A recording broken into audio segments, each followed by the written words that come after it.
and this is a lovely passage. It's like being in Europe. Really nice big passage, and then it ends and the water comes in and it drops down this pitch, La Gloriosa, which is named after her mum who passed away just recently. And a lovely pitch, but sadly blind. The next survey object is the Wild West pitch. I've suggested only Dan and I go down it because lugging SRT kit from all the way from here to here and back again is not fun. Yeah. So once we've done that, we're going to go down Magnificent Desolation. Now right at the end here there is a little bit that is unsurveyed. It's not a massive amount. It just goes to a dodgy climb. Dan forced 20 metres of passage, that's right, so the climb's down below here, so we're coming off that survey station. I'll show you when you're there, Mark. Yep. So it goes down a climb, quite an exposed climb, but it's only about 3 or 4 metres, to a 20-metre rift that gets very, very muddy. But there's another passage with boulders in that we reckon 10 minutes digging will be through, and it's quite big beyond, isn't it, Dan? You can see on, and it's drafting down. And it's drafting. As well as surveying and digging, the other main objective of the day was to attempt a radiolocation exercise. This would involve a team underground and a team on the surface using radiolocating equipment to try and identify the area above the ground nearest to the area in the cave that we call Call of the Crow. This frame needs to be as near as horizontal, if not perfect, as you can get. Yep.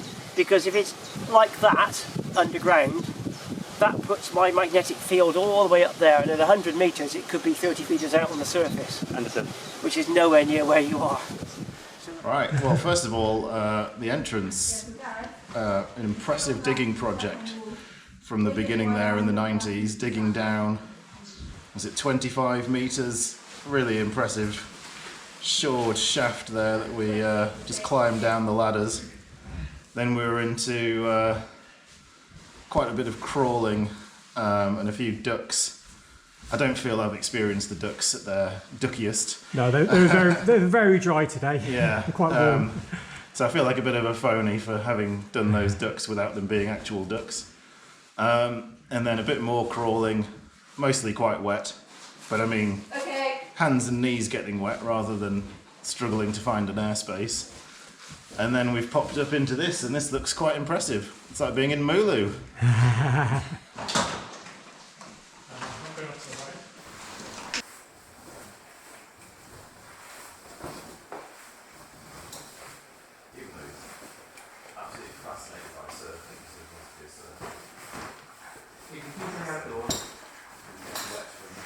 Hey.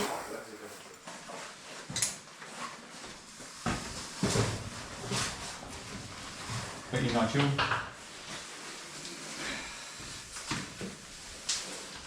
See you later.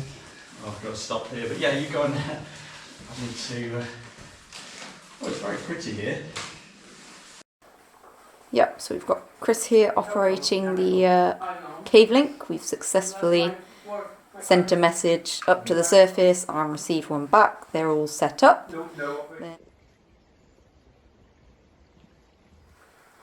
All absolutely brilliant. Craig operational.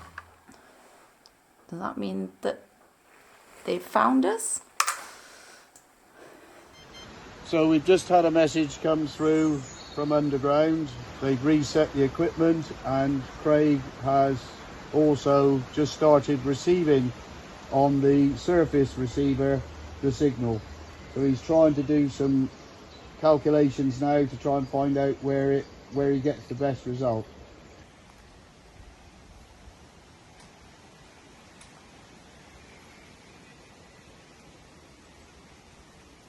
So here we have the radiolocation equipment set up. Hopefully nice and level. And so what we're hoping for is a message to come through the cave link to say that Craig on the surface has found us, and then we know will be pretty much directly above us, and we're hoping that that will intersect with a forestry track, which is why we chose this part of the cave to do this test.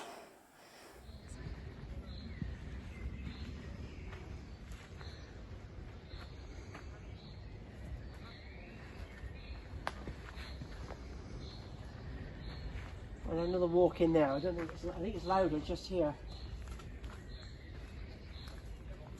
The surface have now picked up our signal and are now trying to pinpoint us. I think when we set it up originally, I don't think we'd set up correctly, because there was no red light on the box. But I didn't know to look for a red light. No. So I stripped it down, put it all back together again. The red light has come on, and now the surface have got us. And what they said then, the surface now? Hold on tight. Craig is trying to pinpoint you. Ah, okay. Brilliant. So that's good. Which means that I think it was user error, because I didn't know there was a red light. It happened. And I didn't put the spade connector on properly. I'm sure we were told to just connect it. We were, but yeah, that's not. That's fine. At least it stayed picking up now. So. Yes. Good. Good. Beauty of cave link. Okay, so Tip, you've been digging right at the far end of Call of the Crows. Did you hear any crows? I did not hear any crows. Surface? Yeah. So obviously I've been to the end before when we pushed it. Yeah. I was a bit fresher today. We sort of didn't have anything else to do. So I was persuaded by my lovely wife to first of all shove myself up the rift at the immediate end. Oh yeah, I know. I managed to get all the way along that to a definitive end. Mm-hmm. The roof comes down and then it's only about that high and that wide, and it looks like it's just narrowing down even more beyond, so I don't think it's worth spending any more effort on. And then so that's straight on, then to the left you've got this flat out sort of bedding plain inlet section far in. I don't, maybe at least 10 to 15 metres in, and I can see it carrying on. It does get a little bit lower, but it's still kind of calcite covered sand floor, so it's definitely diggable. I just reached a point where the calcites get some thicker, and I need tools, but it's well worth having a proper crack at. So we're going to have to come back then. Afraid so, yeah. Yeah, I think so. I'm not sure where it lands on the priorities, but it's definitely worth a proper go at. We're now down at the bottom of Magnificent Desolation. Off to the left is a rift that Dan explored. I think it gets too muddy to really progress, and one of these really slippery slopes. And on the way back out, Dan spotted this passage before. Seems to draft, boulder filled, open passage beyond, just removing some mud and boulders. So hopefully in a matter of a couple of minutes... Yeah, almost there. See if I can keep those in my feet. Almost through.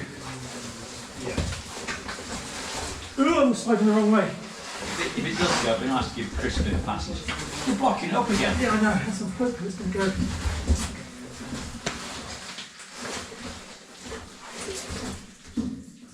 That sounds big. Yeah. Right, I'll just slide through to the first bit. We'll see what happens. You're shooting. Oh shit, I'm going quick. And get back out of it. Ooh. Hello. There you go. Yes. That was an optimistic drop. Bloody rift. To go to Dan's big lead. That I was very excited about that lead. which after 5 minutes digging just ended up in a gloopy mess. Another poop shoot. But just over 100 metres surveyed, tidying up.